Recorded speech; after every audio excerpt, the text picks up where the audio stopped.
അർബുദ രോഗത്തെ തുടർന്ന് തലമുടി നഷ്ടമായ സാധാരണ രോഗികൾക്ക് നാളിതുവരെ പരിപാലിച്ചു വളർത്തിയ സ്വന്തം മുടി മുറിച്ചു നൽകി മാതൃകയാകുകയാണ് ഇടുക്കിയിലെ മിടുക്കുകൾ. മുരിക്കാശ്ശേരി മാർസ്ലിക കോളേജിലെയും തൊട്ടടുത്ത സ്കൂളുകളിലെയും പെൺകുട്ടികളാണ് മുടി ദാനം നൽകിയത്. കോളേജ് ഓഡിറ്റോറിയത്തിലെ നിറഞ്ഞ സദസ്സിനെ സാക്ഷിയാക്കിയായിരുന്നു കുട്ടികൾ മുടി ദാനം ചെയ്തത്. നാളിതുവരെ തങ്ങൾ പരിപാലിച്ചു വളർത്തിയ മുടി മുറിച്ചു മാറ്റിയപ്പോൾ ഒരാളുടെ മുഖത്തും സങ്കടം കാണാനായില്ല. മറിച്ച് അഭിമാനബോധം വിടരുന്ന പുഞ്ചിരിയായിരുന്നു കുട്ടികളിൽ.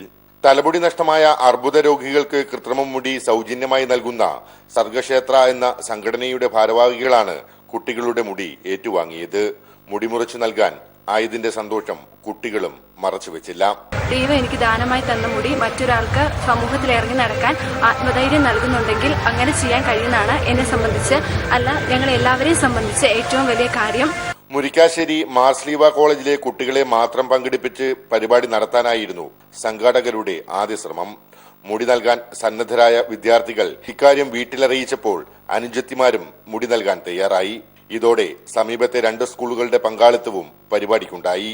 ഈ സന്തോഷ നിമിഷങ്ങൾക്ക് സാക്ഷികളാകാൻ കുട്ടികളുടെ രക്ഷിതാക്കളും പരിപാടിയിൽ സന്നിഹിതരായിരുന്നു. News bureau, Idukki.